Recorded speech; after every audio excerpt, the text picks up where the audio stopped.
Uno de los grandes privilegios que me permite hacer Ventana Emergencia es conocer a generadores de contenido que no solamente sigo, sino que a la vez admiro. Hoy está con nosotros uno de ellos. Hace un tiempo planeaba ya invitarlo, tenerlo en el programa y hoy estoy muy contento de que esté aquí con nosotros. Josué Aguirre, del Monitor Fantasma. ¿Cómo estás, Josué? Muy bien, Carlos, muchas gracias por la invitación. Qué bueno tenerte aquí al fin después de este tiempo.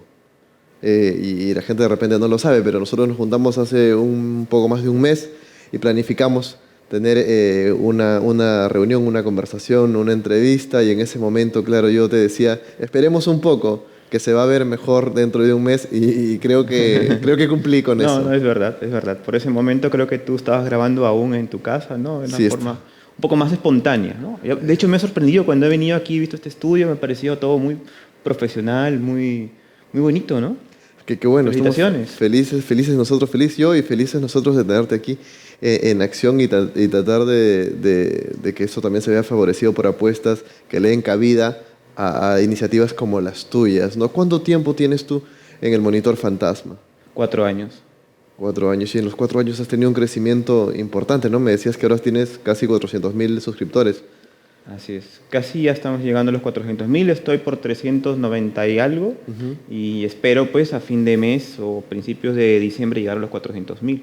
Pero no ha sido un crecimiento parejo, ¿no? Todo comenzó de una forma muy lenta. De hecho, creo que a lo que más me costó llegar fue a los primeros 1.000 suscriptores, porque pasé cerca de un año y medio con menos de 1.000, ¿no? Cantando todos los éxitos, todos los logros de ahora somos 100, ahora somos 150, ¿no? Y después de que llegara a los primeros 1.000, ya ha sido todo un poco más rápido. ¿Y qué crees qué cambió? Porque en esos primeros 1.000 al resto, porque uno le va agarrando un poco la maña también a Es esto, verdad, ¿no? sí. ¿Qué fue lo que has notado que fue cambiando, fue evolucionando en el contenido tuyo?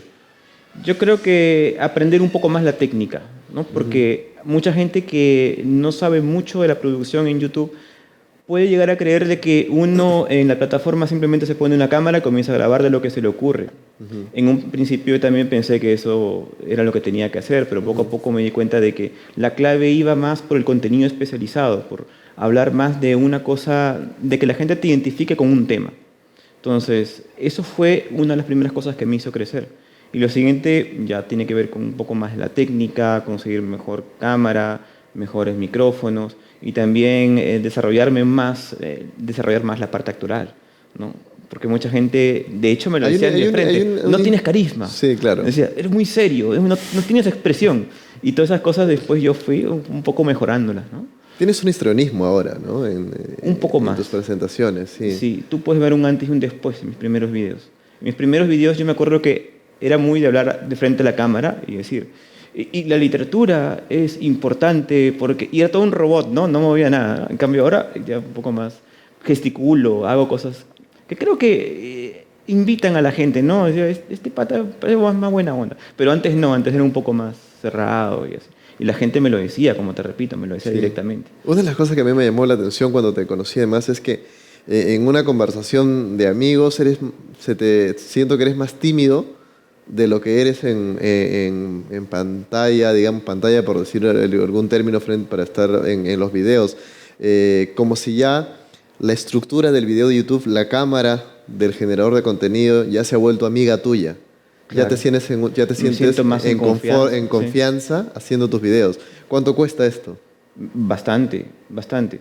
Yo en principio no diría que soy tímido, sino que diría que soy reservado, ¿no? Que si fuera tímido ahorita estaría completamente chupado, ¿no? No podría decir nada, ¿no? En cambio, el ser reservado más bien me lleva a no abrirme del todo con las personas nuevas, con las personas que no conozco. De hecho, te habrás dado cuenta, ¿no? Porque en nuestra primera reunión te dije, me gustaría conocerte, conversar antes de planificar otra cosa más, ¿no? Ajá. Porque puede que, o pensaba que de repente no me ibas a caer bien. Y si no me caías bien, de verdad, no iba a poder hacer nada. Yo soy una persona muy reservada con eso. En cambio, en la cámara, como ya le tengo confianza y como mal que bien estoy yo solo en mi estudio, entonces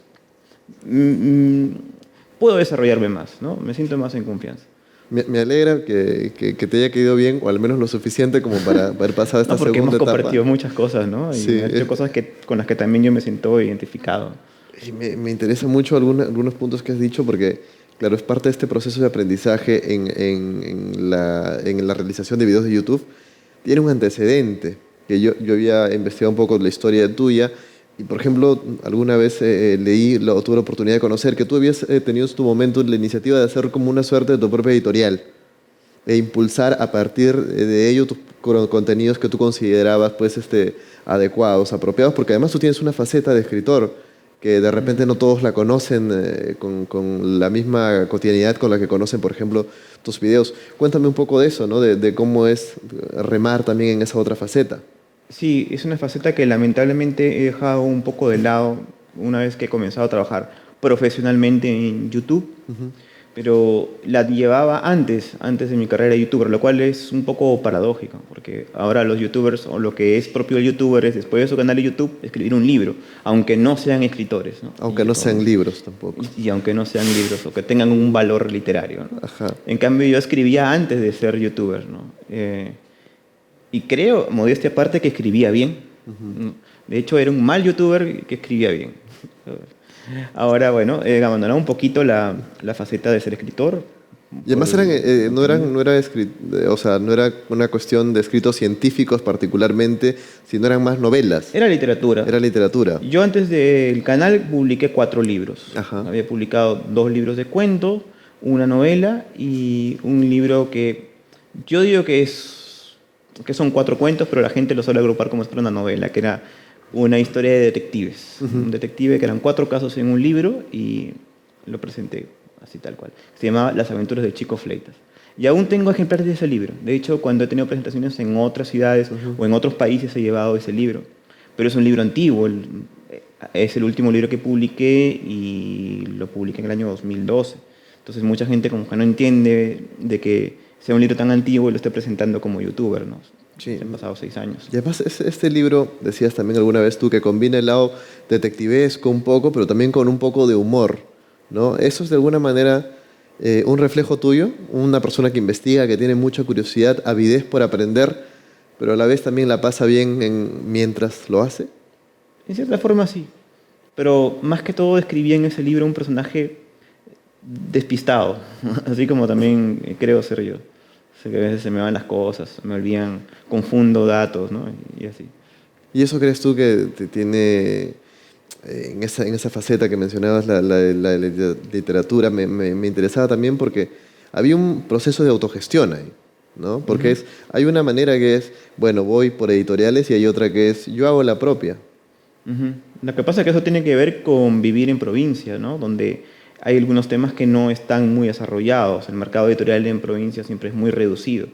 Venir a la capital y presentar una propuesta es mucho más complicado porque te ven como que ves de otro, como si vinieras de otro país muchas veces, ¿no? No me terminan de hacer mucho caso siendo un escritor provinciano en Lima. Entonces uno tiene que arreglárselas y más o menos ver la manera de publicarse a sí mismo. Pero en realidad mi faceta como editor tiene cola, viene un poco de antes, de cuando tenía un grupo literario. Estábamos en la universidad, teníamos un grupo de unos 6 amigos que nos reuníamos para tomar un café, para conversar de literatura, de los escritores que nos gustaban. Y decidimos publicar una revista, la revista Magenta. Y fue una revista que venimos publicando con nuestros escritos y también difundiendo textos de nuestros autores favoritos durante un periodo de 6 años. Y después de eso lo abandonamos y nos reunimos, algunos de los amigos de este grupo, y pensamos, oye, sería bonito dar un siguiente paso y tener una editorial para publicar libros, ¿no? Y más o menos seguir los mismos planteamientos que teníamos cuando éramos un grupo literario. Nos publicamos a nosotros y también ayudamos a otras personas a publicar sus obras, ¿no? Darles facilidades, darles precios asequibles, hacer un fondo editorial, ¿no? Para que otros jóvenes escritores también se den a conocer en el mercado. Entonces así fue como nació la editorial Caramanduca Editores, con la que estuve trabajando también. ¿Cómo se llamaba, perdón? Caramanduca Editores. Así como el panecillo. Sí, por supuesto, uno de mis favoritos. Panecillo de anís. Así es. Que nadie puede pronunciar bien, ¿no? Porque la gente le costaba un montón. Decían Caramandunca, Caramandunca. Decían de todo. Comercialmente quizás es un nombre terrible, pero estuvimos trabajando mucho en eso. También haciendo libros para escuelas, ¿no? A través del plan lector. Y estuve en ese trabajo precisamente hasta el año 2016, 2017, que fue cuando dije, mi canal está creciendo y quiero dedicarme a esto. Y ahí fue cuando dejé la editorial a mano de mis amigos, de Ángel y de Jonathan, que eran mis socios. ¿Continúa? Ellos continúan, ya no al mismo ritmo, pero continúan publicando. Y yo pues, me dediqué pues, a YouTube. Así es. Y ahora la literatura que te interesaba desde que eras joven y también mucho del contenido que tú publicas actualmente está relacionado a algo que yo llamo una sensibilidad artística, de manera casi evidente, ¿no? ¿Esto viene de familia? Sí, podría decir que sí. En este caso mi mamá era pintora. Ella falleció recientemente y también un poco me chocó porque me obligó a salir un poco del canal y dejaron algunas cosas que tenía en stand-by. Pero mi mamá era pintora y desde chico siempre estuvimos, mi hermana y yo, rodeados de este mundo artístico, ¿no? Solíamos ir a muchas exposiciones. En mi casa mi mamá tenía un taller donde enseñaba pintura, además. Y nos juntábamos también con sus alumnos, ¿no? Yo siempre le dije a mi mamá que quería estudiar arte, pero mi mamá siempre se cuidó de no alentarme mucho, porque creo que en el fondo ella como todo padre, como todo buen padre, ¿no? Quisiera que sus hijos tengan una carrera que les dé dinero, ¿no? Que Claro. no se dediquen tanto al arte, porque ella también pasó muchas necesidades precisamente por dedicarse a esto, ¿no? Pero siempre yo quise ser artista. Siempre me pareció eso una cosa genial. De alguna manera, ¿no? Bien sea artes plásticas, literatura o artes escénicas, ¿no? También tengo un sueño no confesado de ser actor. ¿Y lo has intentado por ahí? No, la verdad que no. O sea, creo que de alguna manera YouTube es una buena cantera. Porque como decías al inicio, terminas desarrollando evidentemente una faceta de alguna manera histriónica que a veces uno no la tiene del todo mapeada o de repente no la pronosticas en un primer momento, ¿no? Pero sí, como decías, notas el último video que has subido con el primero y hay un cambio radical que, claro, de repente no es un taller de actuación, pero es un aprendizaje propio del medio en el que te desenvuelves, ¿no? Tan lejano no está. Sí, seguramente. Pero sí, también se necesitan muchos estudios. Yo Sí, claro. no creo que cualquiera puede ir y decir yo soy actor. Yo creo que es una carrera bastante respetable que demanda muchos años de estar, de práctica, de entender las técnicas, ¿no? Y no sé si es que ya la vida me dé para eso, por ejemplo. Yo creo que ya estamos por encima de los 30 años. Y si ya no lo hiciste cuando tenías 20, entonces después va a ser un poquito más complicado. Es curioso porque yo te noto bastante joven y te noto además con bastante ambición para hacer o seguir generando cosas, seguir generando contenidos. Y la última vez que conversábamos hablamos un poco de la regularidad con la que tú subes los videos. Para mí es realmente impresionante. De repente a comparación de otros youtubers me dices que ese más o menos es el ritmo y yo soy un ocioso. Puede ser, pero el ritmo en el que tú subes no solamente me parece importante, sino también habla de una dedicación y una constancia y no más que eso un compromiso con el tipo de contenido que estás haciendo. ¿Por qué ofrecer, por qué llevar al menú el plato que tú tienes? ¿Por qué escoger ese plato? Los temas que yo estoy tratando, Exacto. en primer lugar, porque son las que más me motivan. Creo que si no me motivaran a mí, no quisiera hacerlo. Con el tiempo he ido descubriendo qué cosas es más o menos lo que la gente quiere ver. En un principio esa era mi mayor frustración, ¿no? Cuando me jalaba los pelos y decía, ¿qué le doy a la gente? ¿Por qué no me ve? Ya lo descubrí y no quiero abusar de eso. ¿Por qué? Porque sé que en el fondo no es lo que yo quiero hacer, ¿no? Videos de escándalos, debatibles, de peleándome con otra gente y tal, ¿no? Sino que quisiera que mi canal vaya más por los temas que yo domino y que me gustan, ¿no? Los temas, si bien yo nunca me he considerado un canal educativo, netamente educativo, quiero que la gente aprenda por lo menos alguito mientras me ve, ¿no? Yo siempre me he presentado como un canal de entretenimiento con un contenido educativo agregado, ¿no? Esa es mi línea editorial. La educación es el valor agregado de tu contenido. Sí. Pues es un canal que tiene mucha opinión, que tiene mucho chistes buenos y malos también, porque a veces hago chistes malos, Sí. en los cuales me manifiesto como un amigo, ¿no? Como alguien que le habla a otra persona, porque creo que esa es una de las claves de YouTube. A diferencia de la televisión siempre es un poco más distante el contenido que se presenta. En cambio, en YouTube lo que uno espera es ver a un amigo, a un pata, ¿no? que te habla todas las noches o mientras estás solo, etc. Quiero que sea eso, pero que no sea simplemente una cosa vacía, mero entretenimiento, sino que te diga o que te enseñe algo que tú no sabías, algo valioso. Una de las cosas que más me gusta de tu canal, y ahora que lo mencionas, para mí lo recuerdo de manera evidente, es la opinión. Para empezar, porque es un arma que no todos, un arma por así llamarlo, que no todos se atreven a usar. Porque hay una falsa noción de ser objetivo, como una objetividad para mí inexistente, que se pregona como algo, como un valor correcto, en primer lugar. Y en segundo, porque no solamente no temes opinar, sino que además fundamentas de tal manera que uno puede estar de acuerdo o no, pero propones un debate alturado sobre la mesa, que me parece valioso. ¿Por qué animarte a hacerlo? Porque, En un terreno donde te digo la mayoría prefiere reservarlo, ¿no? claro, yo, ¿por qué hacerlo? Pues porque me sale hacerlo, ¿no? No puedo evitar hacerlo. Y, y lo estoy haciendo cada vez más seguido porque es lo que me sale hacer. Es decir, antes trataba de evitar, ¿no? de tratar de plantearme como si fuese un canal más educativo, un poco más serio, más formal. Exacto. Pero no podía evitar emitir una opinión sobre algún tema, ¿no? Porque creo que, como tú bien dices, no podemos ser totalmente objetivos porque somos sujetos, ¿no? Tenemos una subjetividad y siempre tenemos que tomar partido para un lado o para el otro, ¿no? Es parte de la naturaleza humana. Entonces, mientras más me iba metiendo en temas, sobre todo temas un poco complejos, ya que yo abordo temas filosóficos y necesariamente muchos de ellos están ligados a una ideología específica, es necesario tomar un partido, ¿no?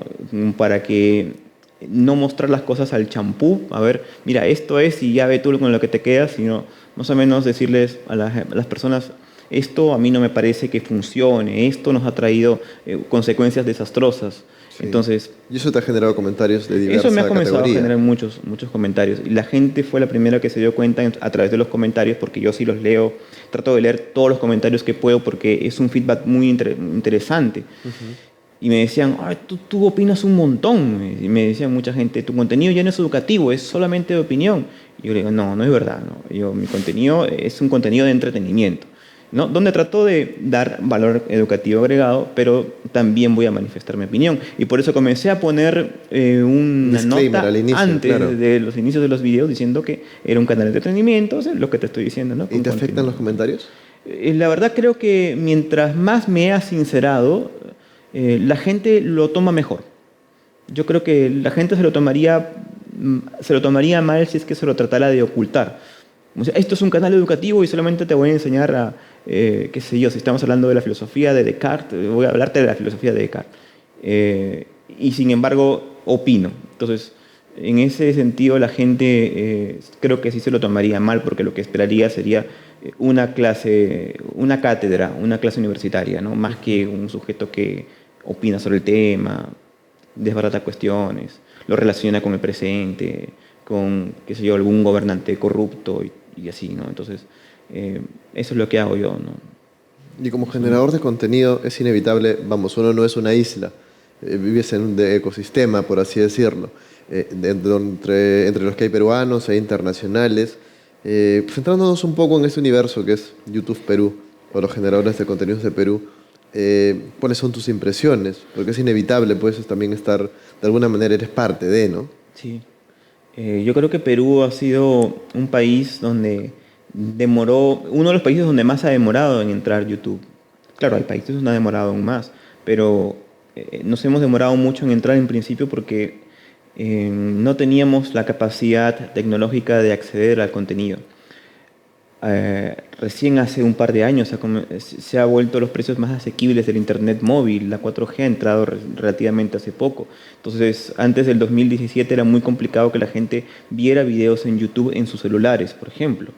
Entonces, eso también ha motivado que no haya tanta propuesta de creadores de contenido en esta plataforma. Ahora sí los hay. Con eso tampoco quiero decir que antes no lo había. Sí, había contenido muy bueno. Yo, por ejemplo, seguía La habitación de Henry Spencer desde el año 2010, me parece. ¿Lo sigues aún? Aún lo sigo, sí. También el, ¿cómo se llamaba? El What the Fuck Show. Ajá, Mox. También comenzó por esa época. Eh, pero eran casos aislados. Lo que estamos viendo ahora es que hay una oleada de un montón de gente que está haciéndolo ya de forma mayoritaria, y ha cambiado esto un poco, la percepción que se tenía de YouTube. Ahora, una cosa que me gusta y de la que me siento muy orgulloso como youtuber peruano es que aquí en Perú hay mucho contenido de corte cultural, cosa que no se ve en otros países, ¿no? Ni siquiera en países que tienen un mercado más grande, como México, como Colombia, como Argentina, ¿no? Donde casi no encuentras generadores de contenido de corte cultural, ¿no? En cambio aquí tenemos youtubers que sí, que tienen mucha pegada, ¿no? Pues Tú has visto hace poco a Aldo, el robot de Platón, ¿no? O también a Ugox, ¿no? Que los he entrevistado también. O sea, y son generadores de contenido que tienen muchos seguidores. Sí, y además que tienen una propuesta, como bien decías, distinta. Pero cuando ves el resto del universo, o sea, yo sigo pensando que todavía es una isla muy pequeña. Cuando Pero ves lo que hacen es cuando ves motivarnos más. cuando ves el panorama, a ver, yo trato de decir como, bueno, el contenido que de repente no es el cultural, yo no trato tampoco de que todos los youtubers tengan que ser culturales, porque sería aburrido que todos pretendamos servir el mismo menú, ¿no? Pero siento, a veces, de cuando en cuando, me agarro unos bajones cuando empiezo a sentir un comparativo con la televisión. Y siento, claro, la televisión manda un determinado de contenido y la otra propuesta es una isla, ¿no? Es Canal 7 a las 9 de la noche, es presencia cultural los fines de semana y termina siendo un poco así, ¿no? Entonces, de alguna manera es eso, ¿no? Y eso se transmite en proporciones, digamos, a YouTube y me causa de cuando en cuando cierta tristeza. Pero es natural, porque... ¿Te frustra a ti, no? No me frustra, porque yo creo que la esencia de YouTube, como también la esencia de la televisión lo es, son medios hechos para el entretenimiento. Es natural que la mayor parte del contenido que se produzca en estas plataformas sea de entretenimiento. Es más difícil que funcione algo cultural ahí. Es más complicado. Pero a lo que yo me refería con que existen estas propuestas no es tanto por el número de propuestas que haya en sí, sino por el número de personas que siguen estas propuestas. Ok. Eso a mí me anima un montón, porque Por supuesto. yo cuando comencé mi canal y pasaba un año y medio teniendo menos de 1000 seguidores, de alguna forma me sentía frustrado porque veía muchos otros canales que haciendo contenido viral, ¿no? De bromas callejeras, de salseo, Exacto. repeticiones de cosas de la televisión. Entonces yo decía, la clave de YouTube no es no es ser cultura. Entonces, tú haces cultura y ya perdiste. Estaba muy frustrado con eso, ¿no? De hecho dije en algún momento, de repente, si yo me pongo a hacer gameplays, voy a llegar a más gente. Pero lo curioso es que haciendo lo que a mí me gustaba hacer, comencé a crecer, ¿no? Qué valioso lo que acabas de compartir. ¿La constancia es el secreto? No creo que la constancia sea solo el secreto. En parte ayuda mucho, pero también yo creo que el aprendizaje es el secreto. Porque constancia sin aprendizaje es llegar a ningún lado, ¿no? Por supuesto. Uno por más de que vaya y se levante y salte 100 veces, nunca va a llegar a volar. Por supuesto. Entonces sí necesitas aprender algunas cosas, que es lo que también te compartí al comienzo.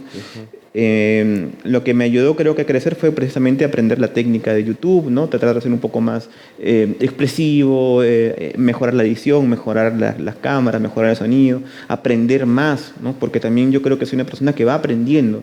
En un principio yo no sabía tanto de tantos temas, no había leído tantos libros, pero al tener que hacer un programa para explicar el tema, no solo me obligaba a leer los libros, sino también a comprenderlos para poderlos explicar mejor, porque sin una cosa no podía hacer la otra.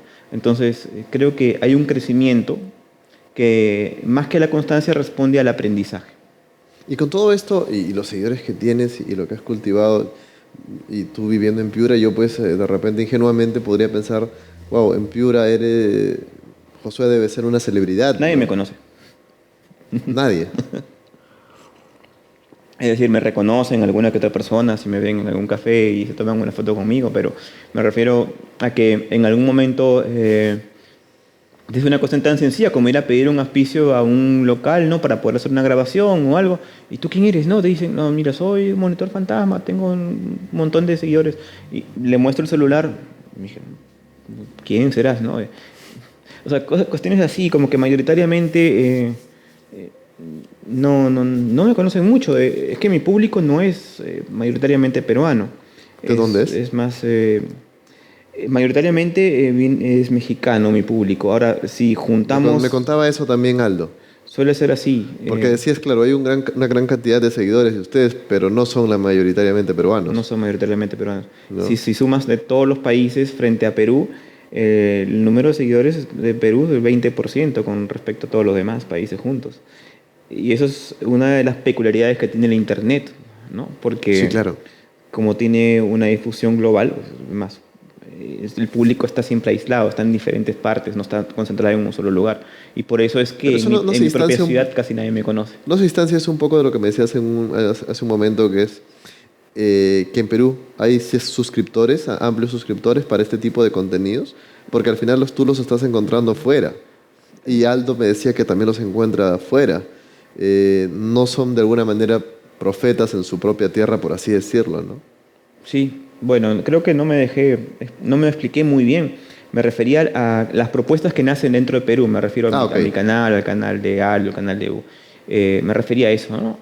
Y eso, y sí, definitivamente es que tienes que encontrar el público afuera, porque el público que quiere contenidos culturales, como es tan ¿No está escaso, acá? no puede estar en un solo lugar, sino que está en múltiples lugares porque son una de 10 personas de repente. Entonces es muy complicado encontrarlos todos en una ciudad, en un país. Y la única forma de que estos contenidos hayan tenido éxito ha sido precisamente a través de la internacionalización. Porque yo creo que de otra manera hubiera sido mucho más complicado. Que era lo que me pasaba a mí cuando yo era escritor, por ejemplo. Si yo quería tener algún tipo de fama como escritor, digamos, una fama internacional, primero tendría que haberme hecho muy conocido en Piura. Y Claro. después En haberme Lima. venido a Lima para tratar de pelearme, ¿no?, en un mercado un poco más amplio. Y después irme a un mercado aún más amplio, un mercado internacional, de repente en Europa o en otro sitio, ¿no? Entonces, era como un avanzar en etapas. En cambio, a través de YouTube, si es que estamos hablando de fama, uno lanza un producto, no importa dónde estás, y este llega a todo el mundo y va juntando público por todos lados. Es como Exacto. como un trabajo así de, ¿cómo decirlo? Como de germen, ¿no? Eso es una buena comparación. Mencionabas hace un momento esto que te pasaba cuando ibas a vender tu contenido, entre comillas, ¿no? De buscar un lugar, qué sé yo. ¿Es difícil vender un contenido como el tuyo? Venderlo como un producto de marketing, como Sí, manejarlo comercialmente para mí es muy complicado. para generar un ingreso, digamos, adicional de YouTube propiamente, Para ¿no? mí es muy complicado. ¿Por qué? Porque nunca he sido buen vendedor, nunca he tenido esos dotes. Tenemos algo en común por ahí. Soy una persona, como te comentaba, bien reservada, ¿no? Ujú. Y te juro que si es que alguien no me cae muy bien, no sé fingir. Me caes muy mal, te voy a mirar con mala cara, ¿no? Y entonces eso me quita muchas oportunidades. Siempre me ha quitado muchas oportunidades. Entonces, la que sabe mucho de marketing es mi esposa. Y yo la estoy convenciendo secretamente para que comience a trabajar más conmigo esa parte. Pero todavía creo que falta un poco de tiempo para llegar al convencimiento. ¿Y has tenido, te has embarcado en estas aventuras, en mandar mails a alguna marca, en mandar por ahí alguna propuesta de marketing a alguien? Mm, La verdad no, creo que no. Creo que no recuerdo si en algún momento he escrito algún correo pidiendo algún auspicio, pero en principio no sabría ni qué pedir, ¿no? Soy tan malo que no sé ni qué pedir, ¿no? ¿Ya has trabajado ya, pero has tenido oportunidad de trabajar con algunas marcas hasta ahora? Porque me han contactado y porque han tenido mucha paciencia conmigo. Por ejemplo, me llamaron de Discovery, Ajá. hice una colaboración para el canal de D-News, que también tiene un canal ellos, que es Sí, un lo canal de estoy. YouTube. Sí. Y me llevaron a Colombia a grabar y la verdad que muy bien el trato, me trataron como un rey, yo encantado por regresar. Lástima que parece que no continuó el proyecto, pero por ese lado sí, ellos me buscaron y me llevaron. Yo no tuve más que dar mi aprobación. Después un empresario ecuatoriano me llevó a Ecuador para que haga una publicidad de su hotel en Quito y también me llevó para allá, todos los gastos pagados, muy buena oportunidad. Y así se han ido dando alguna cosa más pequeña luego, ¿no? Pero son cosas que yo no he buscado, sino cuando la Te han gente me buscado a busca a ti. mí, ¿no? Y lo curioso es que todas estas propuestas son de otros países, ¿no? De acá en Perú, nadie me ha buscado todavía para darme una propuesta para hacer alguna publicidad, alguna promoción. ¿Por qué no crees? Falta mucho, no lo sé. Creo en principio porque mi público no es tan de este país, ¿no? Entonces, a lo mejor pensarán pues como un tema de segmentación de que no va a llegar a su público objetivo. ¿Y te llama la atención, hablando de públicos, pasar a otro medio como por ejemplo la televisión? Si me llama la atención a mí pasar para la televisión, no lo sé, no creo. No me llama mucho la atención porque en principio me gusta la libertad que me da YouTube, en el sentido de que no tengo que estar condicionado a alguien arriba por encima de mí y tampoco de cara a un anunciante, ¿no? Porque muchas veces uno tiene que privarse de Claro. decir ciertas cosas porque el anunciante se puede molestar. Bueno, en YouTube a lo mejor los anunciantes se molestan, pero ya eso lo soluciona YouTube, yo no tengo nada que ver. Eh, no tengo a nadie encima de mí y estoy ganando bien, me está yendo bien en YouTube. Entonces, pensar en la televisión es pensar para mí en problemas. Prefiero el canal Valoras de más tu YouTube. tranquilidad. Sí, Y hablar de eso, de mantenerte en ese momento, el de no tener un jefe, una persona sobre ti, de no tener de alguna manera que rendir ese tipo de cuentas. Y además, la sola capacidad, Josué, de pararte frente a una cámara a mostrar un punto de vista propio y tal, ¿crees que esto es parte de, no sé si llamarlo un poco de un signo de ego o de repente algo relacionado a ello? mostrarme frente a la cámara. Sí. Pero a la vez la necesidad de no tener un jefe, de controlarlo todo tú un poco, Es ¿no? que siempre he trabajado así, creo que también tiene que ver con la forma en la que trabajaba cuando escribía, ¿no? Que es un trabajo, sí puedes tomarlo como algo egoísta, yo diría más que egoísta personal, ¿no? Porque el ego, entendido filosóficamente, es como la construcción de una ilusión, ¿no? De un super yo, de algo que no eres tú para superar tu naturaleza fragmentada. En cambio, algo personal, algo que se hace en la intimidad, es algo que lo haces para ti, ¿no? Sin importar qué es lo que piense la gente, ¿no? No quieres mantener una ilusión ni ser algo que no eres. Yo creo que yo frente a cámaras trato de ser yo mismo, no trato de impostar nada, no trato de disimular nada, no salgo disfrazado, ¿no? O sea, voy y me presento, soy José Aguirre y este es mi programa. Aunque la gente no me dice José Aguirre, la gente me dice tío monitor, ¿no? Ya te has Ya son acostumbrado. cosas de ellos, ¿no? Claro, bueno, yo entiendo que es un nombre de cariño. Ya te has acostumbrado a llamarte tío monitor, pese a que yo, por ejemplo, hasta ahora tengo reparos con el tío. Sí, pero ya son cosas a las que uno se va acostumbrando porque la ves tanto que dices, bueno, no lo hacen de mala onda por lo menos. Sí. Hablabas del ego filosófico y aquí pasamos una parte que a mí me interesa mucho, que es algo que tú tocas mucho también en tus videos, que es la filosofía. Ujú. ¿Cómo nació esto para ti? Para empezar, porque la filosofía, Josué, es ir detrás del porqué, del porqué, del porqué, del porqué, ¿no? Y eso es para muchos todavía un terreno, no sé si agreste. Muchos prefieren... No preguntar. exacto, prefieren acatar o prefieren la respuesta, no la pregunta, Ujú. ¿no? ¿Por qué? ¿Qué valor tiene la filosofía para ti? Bueno, no sé si hablar de valores con la filosofía, creo que es algo que también nació de O la forma importancia, ¿no? inexplicable. Me gustaba mucho la filosofía en la universidad. Yo nunca estudié filosofía formalmente. Yo estudié mis cursos de filosofía reglamentarios para graduarme como comunicador social. Y me gustó mucho. De hecho, me gustó un montón la preparación, la formación humanística que me daba mi universidad, Ajá. a tal punto de que cuando terminamos los estudios generales, no sé si ahora hay estudios generales en las universidades, porque En algunas. creo que era un componente muy, Valiosísimo, muy tal cual. valioso que se ha ido Es lo que perdiendo. más me sirvió a mí.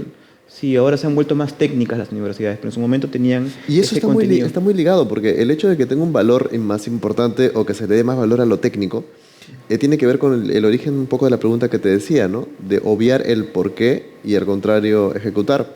El que practica la filosofía, digamos, hoy en día, en las 8 horas productivas, qué sé yo, termina siendo una persona que hace algo inútil, ¿verdad? Es una persona que está yendo atrás del porqué. Sí. Valoramos una persona que ejecute, Claro. que en las 8 horas de trabajo ejecute, ¿no? Que dé resultados. Que dé un resultado, ¿no? Eso es un poco al final el planteamiento de esto, ¿no? El filósofo más bien es el problemático, ¿no? El que hace las preguntas sin respuesta. Porque esa es la impracticidad de la filosofía, la pregunta sin respuesta. Pero de todas formas es una pregunta que en algún momento, las preguntas filosóficas en algún momento las comparé con la metáfora del elefante en la habitación. Ujú. La metáfora del elefante en la habitación es esta que dice que existe un problema grande que es como el tamaño de un elefante que está dentro de una habitación. Pero muchas veces la gente, en lugar de abordar el problema, pasa por el costado del elefante como que no hace la cosa, pero el elefante está ahí. Entonces, la existencia humana tiene mucho de eso, ¿no? De que tenemos problemas enormes, enormes, pero solemos no tratarlos, no cuestionarlos, ¿no? Porque nos resultan imprácticos, incómodos, nos deprimen, nos llevan a callejones sin salida, entonces pasamos por los costados, ¿no? Como tú dices, vamos a enfocarnos a la producción, ¿no? A tener un buen trabajo, a tener una familia, a ser personas estándares en una sociedad, pero tenemos un problema de fondo, ¿no? Uno de los grandes problemas, el problema de la muerte, ¿no? ¿Qué pasa con la muerte? ¿A dónde vamos después de morir? ¿Por qué tenemos que morir? Lidiar con ese elefante, tocar y ser consciente de su existencia, lidiar con él, te puede poner muchas veces en zonas delicadas, en zonas frágiles. ¿Has llegado a ese punto? Sí, muchas veces. Creo que, de hecho, eso es una de las cosas por las cuales creo que es importante la filosofía, porque te anima a al menos intentar encontrar una respuesta racional. Otra respuesta que la gente suele encontrarle a esas grandes preguntas es la respuesta religiosa, que es una respuesta irracional, pero es una respuesta al fin y al cabo. Entonces, yo soy una persona racional, en algún momento creí en las religiones, ahora pienso que la filosofía va más allá, es más realista. Entonces intento por ese lado tratar de resolver esos conflictos, ¿no? Por eso creo que es importante la filosofía, porque por lo menos nos ocupa de estos grandes problemas, no nos hace pasar por alto las cosas, ¿no? Nos hace ser más humanos. Yo tenía de repente, no sé si llamarlo propuesta, pero me gustaría que la materia filosófica sea parte de las currículas escolares. En mi tiempo lo era. Bueno, Sí, porque tuvimos ya no lo un es. curso de filosofía en todo el colegio, en quinto de secundaria. Y, no, bueno, fue un curso tratado de una forma muy superficial. Era más historia de la filosofía que filosofía en sí. O sea, a mí me llama la atención que o sea, acá hay más colegios donde se enseña religión que filosofía. Creo que es sintomático. Sí. Además, ¿no? Depende de cómo está configurada la sociedad. Porque, a ver, y mencionabas un tema de la religión. Hay una cantidad de grupos religiosos y tal muy alto en nuestro país, ¿no? Y además que tienen un poder político y un poder de manifestación también bastante importante. Yo creo que no siempre nos juegan a favor. No sé qué opinas tú. Bueno, yo siempre he sido partidario de un Estado laico. Yo no soy creyente y tampoco animo a la gente a que sea creyente, siempre animo a la gente a que busque respuestas de forma racional. Pero yo creo que la religión en Perú, como en la mayoría de sociedades latinoamericanas, es un tema más que confesional, es un tema cultural, ¿no? O sea, de alguna forma, incluso yo, no siendo creyente, soy católico. O sea, culturalmente soy católico, porque estoy más cercano a los principios de la religión católica que a los de otras culturas. Por ejemplo, la cultura hindú, ¿no? Que también está forjada con el hinduismo, o la cultura oriental a través del budismo y otras manifestaciones, ¿no? Me siento un poco más cercano a estos ideales, que bien, bueno, los ideales cristianos también son una especie de reciclaje de la ética aristotélica, por ejemplo, ¿no? Sí. Pero todo es parte, es una amalgama en la cultura, ¿no? El hecho de que tengamos la institución de la Iglesia Católica pujante y fuerte en nuestro país, con mucha influencia, es también parte de ese legado. Y qué bueno que toques eso también en tus videos. Y también tocas temas que están ligados a la agenda política. Sí. Y lo has hecho muchas veces. Y claro, o sea, más allá de que el ser humano sea de per se un animal político, ¿Cómo tomas esto? Porque yo muchas veces noto que hay desinterés de muchos jóvenes particularmente en involucrarse o en conocer un poco de lo que está pasando, de poner el termómetro en la política. Sin embargo, tú lo haces a raíz de lo que sea que esto pueda generar. ¿Por qué hacerlo? ¿Por qué tocar siempre esto? ¿Por qué involucrarte? Y sobre todo, ¿crees que los jóvenes o en general las personas debemos involucrarnos más en ello? Sin necesidad, Sí, claro, obviamente, de claro ser que sí. política partidaria, sino de involucrarnos en lo que es la arena política. Sí, yo creo que sí. No es mi canal, el canal que más toque temas políticos, pero sí he tratado mucho de ellos porque creo que son importantes incluso para el público internacional, para comprender fenómenos que atraviesan las fronteras, ¿no? Por ejemplo, la renuncia de PK, el indulto de Alberto Fujimori y estos temas de los cuales he hecho videos. Creo que es importante que la gente los comprenda precisamente para que la desinformación no haga que los entiendan de una forma incorrecta, ¿no? Creo que puedo aportar yo mi granito de arena al explicarle mejor esta situación. Me gusta la generosidad de aportar ese granito de arena porque es algo que notaba porque cuando entrevistaba a Aldo, también lo tenía en común y es algo que definitivamente yo lo siento todos los días. Siento que podemos aportar, si ligamos esto, a que favorezca el pensamiento crítico. Ujú. Hay propuestas políticas en nuestro país que todavía tienen cabida, que tienen una cabida importante, y creo que pasa por no cuestionarnos mucho, ¿no? Y esto también tiene que ver para mí con la educación y cómo se desarrolla la educación. ¿Tú crees que la educación en Perú necesita un cambio? Mm, mm, Siendo un tema No, siendo temas que tú pregonas, ¿no? yo creo que sí necesita un cambio. Eh, por ejemplo, me gustaría que fuera un poco más humanista la educación. Me gustaría que, de hecho, ahora que lo recuerdo, he hecho un video sobre esto, en el cual proponía cambios, ¿no? De abandonar el sistema de educación que favorezca el memorismo, Ujú. que en lugar de hacer exámenes en base a preguntas y respuestas, que se les deje a los chicos hacer un ensayo donde también ellos puedan manifestar su opinión, como para que vayan eh, de alguna manera practicando y forjándose un espíritu crítico, ¿no? Porque un ensayo no solamente es poner de paporreta la lección, sino que es procesarla, dar ejemplos, decir cómo te afecta, imprimirle algo de subjetividad. En ese sentido, creo que Le tenemos miedo a la subjetividad, ¿no? esos son los principales cambios que quizás deberíamos hacer, ¿no? Enseñar a la gente de que no somos máquinas, ¿no? De que, no que somos personas y que cada persona tiene una perspectiva diferente de las cosas y todas son igualmente válidas. Y creo que eso se está perdiendo cada vez más y más y más. Y esa es la paradoja también de nuestros tiempos, ¿no? Porque resulta que los cursos, mientras más humanistas son, menos cabida tienen ya en los currículum, ¿no? Ahora todos son cada vez más prácticos, más orientados qué sé yo, pues al razonamiento matemático, al razonamiento verbal, pero todo como si fuera una suerte de piezas dentro de un rompecabezas, eh, no sé, Como si en fuese todo muy busca de un exacto, muy futuro laboral, parametrado. ¿no? Y ese problema, ¿no? De que también la gente todo lo enfoca hacia un futuro laboral en lugar de construirse como persona, Productividad. de cultivarse como persona, ¿no?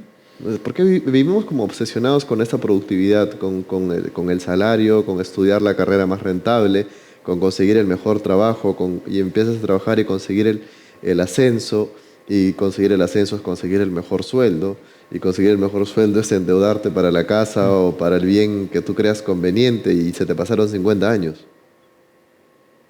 Mm, ese es el mundo de ahora. ¿Te sientes cómodo? ¿Con esa idea? Sí. No, claro que no. Por eso es que siempre he trabajado de forma independiente. Es tal cual. O sea, yo mencionaba hace poco con amigos que nunca había sentido tanta comodidad o alegría, particularmente de poder hacer lo que hago, ¿no? Y lo privilegiado que soy de repente de no tener que ir al Metropolitano a las 8 de la mañana a tomar el carro cuando está súper lleno en un sistema de transportes que esté en crisis, ¿no? Sin salirme del tema con ese pequeño apunte, quiero volver a un momento que tú mencionabas. Claro, decías en Piura no me conoce nadie. Decías que en Perú tienes pocos seguidores. ¿Te gustaría cambiar esto? ¿Por qué esto de alguna manera te perturba que acá no No. tengas esa acogida? Porque yo siento que el contenido tuyo no solo es valioso, que ya te lo he dicho, sino que además acá es un contenido que se podría pasar en colegios y podría tener ese valor. Siento también que de repente nuestras propias identidades, o sea, no están cogiéndole el valor a eso, ¿no? No están, digamos, si yo estuviese en el Ministerio de Educación, en el Ministerio de Cultura, diría, oye, es interesante este chico, usemos este tipo de iniciativas, ¿no crees? No ser, de alguna manera, configurarte un poco aislado de todo eso o desamparado de todo eso, no te causa, ¿qué impresión te causa por último? Claro, yo en principio no hago YouTube por hacerme famoso. O sea, si en mi ciudad todo el mundo me conociera, en Perú todo el mundo me conociera, Sí, igual me no, sentiría muy refería, incómodo. claro, no me refería a famoso tú, sino a la iniciativa tuya, A la al iniciativa. contenido tuyo, al tipo de contenido tuyo. El tipo de contenido. Y claro, y también el otro lado es el tema de tener cierto reconocimiento por el lado del sistema educativo. Tampoco me sentiría del todo cómodo con eso, porque yo no me considero un profesor Ajá. y no creo que sea esencialmente educativo mi contenido, como te comentaba. Mi contenido, sigo pensando que el entretenimiento es lo principal de mi contenido y creo que llega a ser como el 60% y lo demás ya son distintas cosas que se mezcla entre la educación, entre opinión, entre pensamiento crítico, etcétera, ¿no? Ya son componentes adicionales. Y te lo digo porque una de las cosas que más me motivó a hacer YouTube en su momento fue una época en la que yo estaba viviendo aquí en Lima, en un momento un poco improbable, ¿no? En el que había dejado mi carrera de escritor, en la que estaba por aquí buscando un trabajo de oficinista común y corriente. Y todas las noches llegaba a mi casa y estaba solo, porque alquilaba un cuarto y vivía solo, y necesitaba escuchar a alguien. Entonces busqué, por ese momento seguía a Dross. Y me acuerdo que me gustaba mucho su opinión sobre los temas que tocaba en ese momento, ¿no? Él hablaba de política, hablaba sobre el chavismo, las cosas que le pasaban en su momento. Y yo agarraba y me sentaba, me preparaba mi sopa instantánea y lo escuchaba y decía, qué bacán, ¿no? Porque te sentías como que estabas con un amigo, y un amigo virtual de alguna forma, ¿no? Suena bien loser decirlo, ¿no? Pero estadísticamente está comprobado que los amigos de la sopa instantánea terminan conquistando cosas importantes. Seguramente. Entonces, cuando comencé con esto de YouTube y cuando he visto que mi canal ha comenzado a despegar, me sentí chévere, ¿no? De que hay mucha gente que estuviera comprendiendo ese mensaje y que me dijera, oh, José, te escucho mientras como, José, te escucho mientras voy en el bus, te escucho antes de dormir, ¿no? ¿Hay algún comentario en particular que te ha marcado? En particular, no sé. ¿O algún Creo que tipo de ninguno. comentario que te llegue que te particularmente te deja contento, te deja satisfecho por el trabajo que haces? Por ejemplo, cuando yo subo, en algún momento tuve la mala costumbre de subir videos en la madrugada. Entonces, plan de 3 de la madrugada, 4 de la madrugada, que era cuando terminaba de hacer mis videos, lo subía y lo ponía ahí. Y mucha gente que estaba, parece durmiendo y ponía su celular con las notificaciones activadas, se despertaba y me decía, 3 de la mañana, lo que sea por el tío monitor. Y porque estaban viendo el video, ¿no? Y me parece muy gracioso, ¿no? Que la gente comentara esas cosas, ¿no? Como que se levantaran y vieran lo que había subido y se volvieran a dormir. Y el día siguiente, no sé si se acordarán. Si lo soñaron o lo vieron. ¿A dónde quieres llevarlo? Viene el 2019, José. ¿A dónde quiero llegar? No sé, no soy un tipo muy ambicioso. En principio, estoy contentísimo, así como Es se ha ido curioso, que dando lo las menciones, es cosas. curioso que lo menciones porque, claro, de repente no hay una ambición marcada de ese tipo, pero yo veo videos de los últimos meses tuyos y los primeros, y hay mejoras en la locación, hay mejoras en el audio, hay mejoras en el producto, Sí. ¿no? ¿Qué estás planeando por ahí? De repente, Aldo, por ejemplo, me contaba que habían más canales que le gustaría crear. A veces esto es como una enfermedad, ¿no? No, Alo tiene una obsesión con crear canales. No, no sé si. Yo no podría hacerlo. Es que en algún Sí. momento intenté incluso crear un canal adicional y no me da la vida para hacerlo. Ajá. Es que creo que yo ya más o menos he llegado a una cuota de trabajo que digo que esto es lo que tengo que hacer y lo demás, caray, ya es mi vida, ¿no? Yo Ok. no quisiera darme más trabajo, ¿no? Para quitarme la vida. Es decir, ahorita estoy muy bien, estoy contento con cómo se han ido dando las cosas. En un principio tenía una meta que creo que he logrado con el canal y quiero seguir trabajando en lo que tengo ahorita, ¿no? O sea, si tengo un periodo de estabilidad ahorita y continúo esto por algunos años más, yo voy a estar más que contento. más que apuntarle a llegar a los 1 millón, a 2 millones, a tener, a ser millonario. No, me gusta cómo está la cosa ahora. Me gusta porque me da tiempo para salir con mis amigos, para pasarla bien, para todo, ¿no? Y además me permite también seguir aprendiendo. Entonces estoy contentísimo. Me gusta la comodidad o lo contento que estás ahora haciendo un contenido como el que tú haces y demostrando así que con este tipo de iniciativas también se puede lograr esto, ¿no? Se puede lograr esta estabilidad y tal. ¿Eres mucho de salir? Mencionabas que sales con tus amigos.